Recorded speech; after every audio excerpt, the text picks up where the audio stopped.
Take her! You care so much? Then she's your responsibility now! You're throwing me away after— Take her! She's your problem now!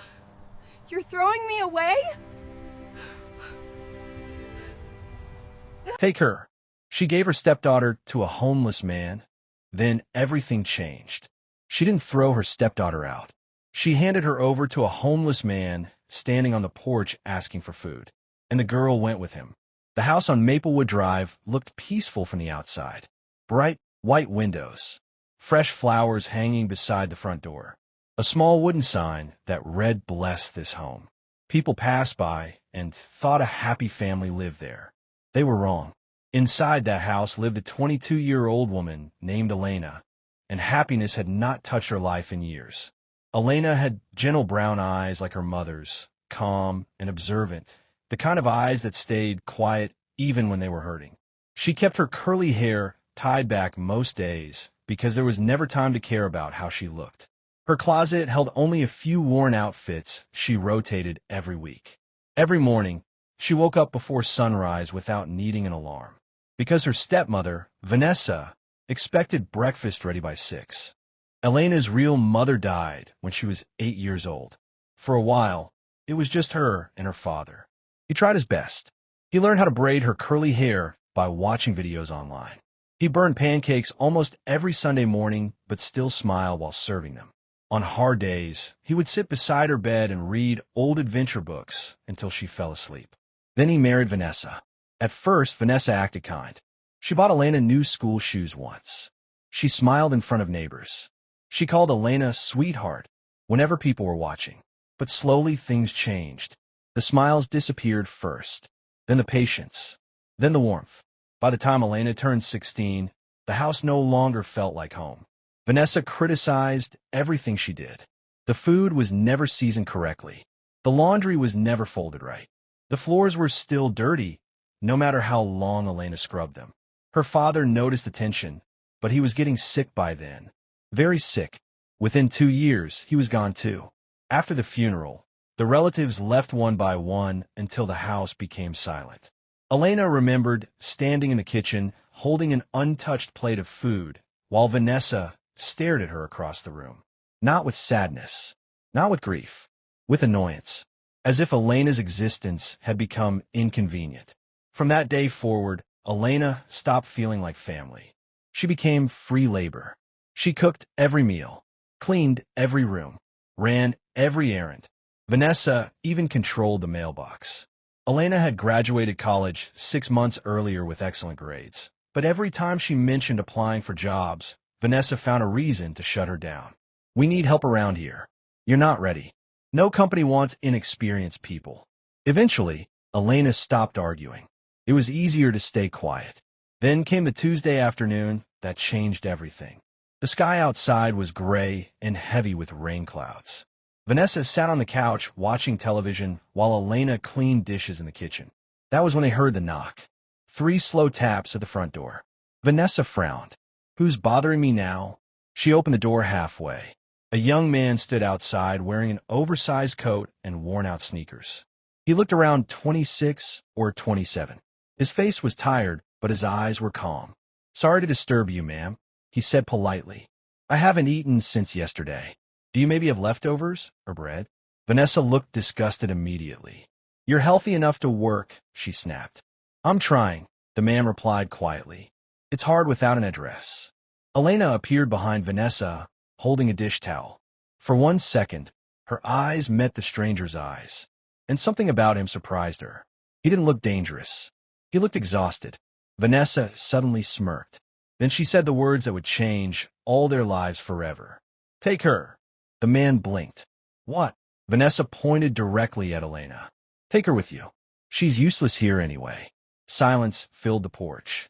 Elena felt her stomach twist. She waited for Vanessa to laugh, to say it was a joke. But Vanessa folded her arms coldly. "I'm serious," she said. "She eats my food, uses my electricity, and gives me nothing back. You want help? Take her." The homeless man stared at Elena in shock. I can't do that." Vanessa shrugged carelessly. "Then leave empty-handed." Elena stood frozen on the porch. The cold wind brushed against her face, but she barely felt it. Vanessa was serious, completely serious. The young homeless man looked deeply uncomfortable. He stepped backward slightly. "Ma'am, I didn't mean—" "I know exactly what you meant," Vanessa interrupted. "You wanted food. I'm giving you something better." Elena's chest tightened painfully. Not because she was surprised, because deep down, part of her had always known this was how Vanessa truly saw her. A burden, something unwanted, something she would gladly throw away. Vanessa looked directly at Elena. "Well," she snapped, "either go with him or get out some other way. I'm done supporting you." The words hit harder than Elena expected. Supporting you.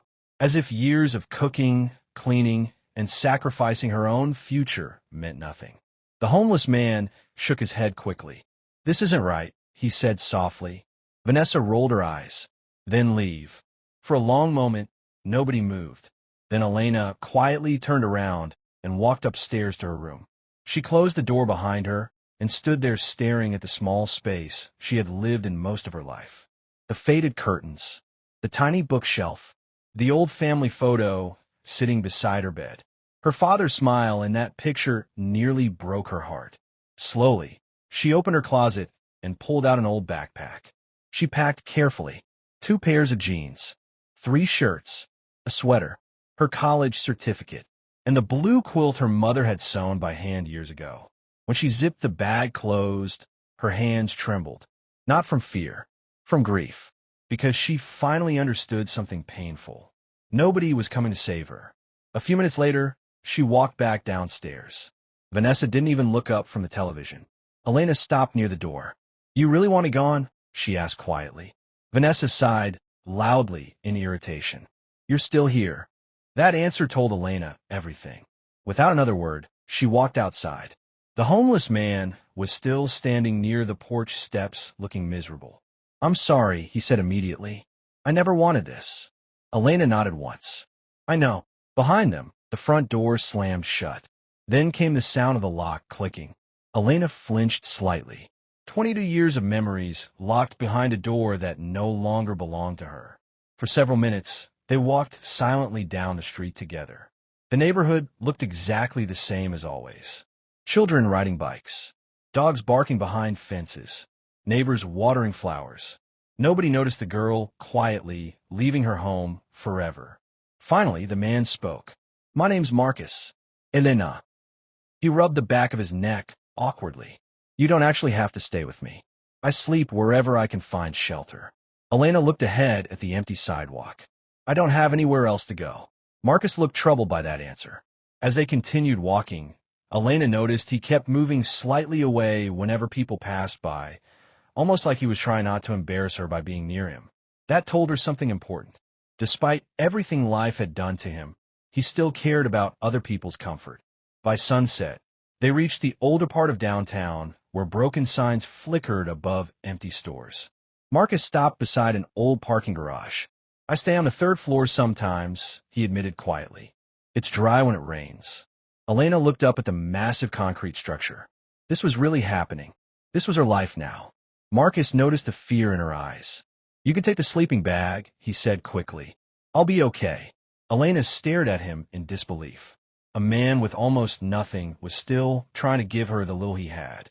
And suddenly, for the first time that entire day, she felt safer beside a homeless stranger than she ever had inside her own home.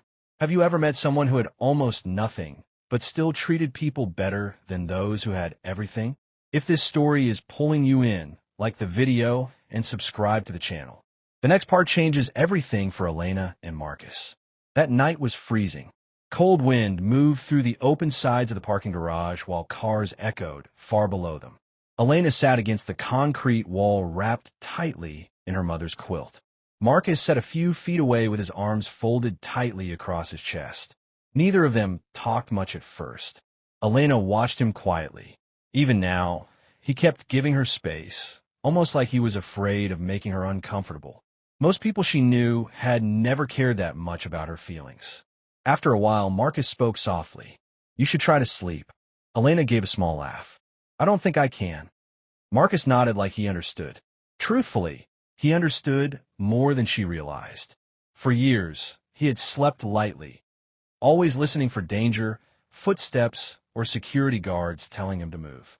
The city taught homeless people not to fully rest. Elena looked down at her hands. "Did you always live like this?" she asked quietly. Marcus shook his head. "No." For a few seconds, his face tightened with old memories. "My parents died when I was 19. Galaxidon." He swallowed hard. "After that, I stayed with my uncle for a while." "What happened?" Marcus gave a bitter smile. "At first he acted like he cared. Then one day he told me I was eating too much, costing too much, taking up space." He looked away. "A few months later, I came home and my stuff was sitting outside in trash bags." Elena felt her chest ache. The pain in his voice sounded too familiar. "So you've been alone ever since?" "Mostly." Silence settled between them again. Somewhere below, a motorcycle roared through the street. Then Elena asked the question she had been wondering since they met. "Why did you knock on our door specifically?" Marcus looked surprised. "I don't know," he admitted. "I usually avoid rich neighborhoods." "Then why ours?" He thought for a moment. "Your porch had flowers." Elena blinked. "What?" "The flowers." He shrugged lightly. "They looked cared for. Most people who hate their homes don't take care of flowers." For the first time in days, Elena smiled a little. "I planted those. I figured." That small conversation somehow made the cold feel less heavy. The next morning, Elena woke up before sunrise. Marcus was still asleep, sitting against the wall, his jacket barely protecting him from the cold. She noticed how tired he looked even while sleeping. Not lazy, not dangerous, just worn down by life. And suddenly, something inside her became very clear. Marcus didn't need pity. He needed a chance. When he finally woke up, Elena was already standing near the edge of the garage looking out at the city. "I have an idea," she said. Marcus rubbed his eyes. "What kind of idea?" "There's a shipping warehouse near Baxter Street. I used to pass it all the time." She turned toward him. "They hire day workers sometimes." Marcus immediately shook his head. "They won't hire me." "How do you know?" He looked down at his clothes. "Because people see this before they see me." Elena stared at him firmly. "Then we make them see you." An hour later, they stood outside the warehouse office. The manager, a large man named Rick, barely glanced at Marcus before frowning. "We're not running a shelter," he muttered. Marcus lowered his eyes immediately, but Elena stepped forward. "Give him one chance," she said calmly. Rick looked annoyed. "He doesn't look reliable." "He is," Elena replied without hesitation. Marcus stared at her in shock. Nobody had defended him like that before. Rick crossed his arms. "And if he quits after one day?" "He won't." The manager studied Marcus for a long moment. Finally, he sighed heavily. 3-day trial, he grunted. 6 a.m. tomorrow. Don't be late. Outside the office, Marcus stood frozen. "You really believe I can do this?" he asked quietly. Elena looked at him carefully. "I think the wrong people made you believe you couldn't." For the first time in a very long time, Marcus felt seen. Before we continue, answer this in the comments. Do you believe one kind person can completely change somebody's life? And if you're still watching, don't forget to like and subscribe. Because sometimes the people the world throws away become the very people who save each other. Marcus barely slept that night. Every few minutes, he woke up and checked the time on the old clock near the parking garage elevator. He was terrified of being late. By 5 in the morning, he was already standing outside the warehouse in the freezing cold. Elena arrived a few minutes later, carrying 2 coffees and a paper bag with toast she bought using the last few dollars she had.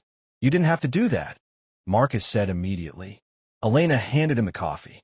I know, for some reason, that answer stayed in his mind all day. Inside the warehouse, the work started immediately. Heavy boxes, loud machines, workers shouting across loading docks.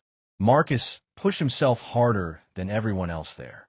Not because Rick told him to, because he was afraid this might be his only chance. By noon, sweat soaked through his shirt despite the cold weather outside. His hands were red from lifting crates. One worker complained constantly. Another disappeared for 20 minutes at a time. Marcus never stopped moving. Rick noticed. So did everybody else. At the end of the shift, Marcus felt like his entire body might collapse. Rick walked over holding a clipboard. Marcus prepared himself to hear the words he'd heard his whole life. Not good enough. Instead, Rick pulled out a folded stack of cash and handed it to him. "Be back tomorrow," he said simply. Marcus stared at the money in disbelief. Real pay. Honest pay. It wasn't much, but to him it felt enormous. Outside the warehouse, Elena was waiting near the sidewalk bench. The moment Marcus showed her the money, her face lit up with genuine happiness. "You did it," she said. No one had ever sounded proud of him before. That night, instead of eating leftover crackers from a gas station, they went into a small diner downtown. Marcus hesitated before sitting down. "You okay?" Elena asked. He nodded slowly. "I forgot what it feels like to sit somewhere warm." The waitress came over smiling kindly. Marcus ordered the cheapest thing on the menu. Elena noticed immediately. "You can order more," she said softly. Marcus looked embarrassed. "I'm used to saving everything." The waitress overheard part of the conversation. Without saying anything, she returned later with extra fries neither of them had ordered. "Kitchen made too many," she said with a wink. Marcus thanked her 3 times. After she walked away, Elena smiled slightly. "You don't have to apologize for existing all the time." Marcus looked down at the table quietly. A few seconds later, he admitted something painful. When people treat you like a problem long enough, you start trying to make yourself smaller. Elena felt those words deeply, because she understood exactly what he meant. Weeks passed. Marcus kept working, and slowly life began changing. The warehouse offered him a permanent position. One of the older workers helped him get secondhand work boots. The diner waitress started greeting them by name. For the first time in years, Marcus stopped feeling invisible. And Elena changed too. She laughed more now, slept peacefully sometimes, stopped apologizing every 5 minutes. Then one evening, everything changed again. Elena checked the old email account she had almost forgotten about. There was a message waiting for her. Her hand started shaking as she opened it. It was from a publishing company she had applied to almost a year earlier. The company explained they had tried contacting her several times, but never received a response. Vanessa had deleted every email, but the position had reopened, and they still wanted to interview her. Elena stared at the screen in complete silence. Marcus noticed immediately. What happened? Slowly, tears filled her eyes. Not sad tears. The dangerous kind. Hope. "I think," she whispered shakily, "my real life is finally starting." Elena got the job. 3 interviews later, the publishing company hired her full-time. When a manager told her they loved her writing samples and organization skills, Elena nearly cried in the office lobby. For years, Vanessa had made her feel useless, broken, forgettable. But the truth had been completely different. Elena had never been weak. She had simply been trapped in a place where nobody allowed her to grow. Things changed quickly after that. Within months, Elena and Marcus moved out of the parking garage completely and rented a small apartment together near the center of town. It wasn't fancy. The kitchen sink leaked sometimes. The walls were thin. The heater made strange noises at night. But it was peaceful, and peace felt richer than luxury. Marcus kept working hard at the warehouse. Eventually, Rick promoted him to shift supervisor because, unlike many workers, Marcus showed up early, stayed late, and treated people with respect. One afternoon, Rick pulled him aside. "You know," he said gruffly, "I almost didn't hire you." Marcus smiled lightly. "I know." Rick shook his head. "Would have been my biggest mistake." For the first time in years, Marcus truly believed he belonged somewhere. Meanwhile, Elena slowly rebuilt herself piece by piece. She bought clothes she actually liked, started wearing her hair down again, started smiling without forcing it. And every Friday evening, she bought fresh flowers for their apartment window. Marcus noticed that immediately. "The same flowers," he said one day. Elena smiled softly while placing them in water. "They remind me that beautiful things can survive bad places." Then, nearly a year after the day she was thrown out, something unexpected happened. Vanessa showed up. It was raining that evening. Elena opened the apartment door and froze. Vanessa stood there looking older somehow. Tired. Nervous. Behind Elena, Marcus slowly stood from the couch. Vanessa looked around the apartment awkwardly. "I heard you're doing well," she said carefully. Elena said nothing. For the first time in her life, Vanessa looked uncomfortable around her. I may have been too harsh before, Vanessa continued quietly. I was under stress after your father died. Elena stared at her for a long moment. Then she finally spoke. You didn't lose me because you were stressed. Vanessa looked down. You lost me because you never loved me enough to see me as human. The words landed hard. Marcus stayed silent nearby. Vanessa's eyes filled slightly with tears. I didn't come here to fight. Then why did you come? Vanessa hesitated. Because the truth was ugly.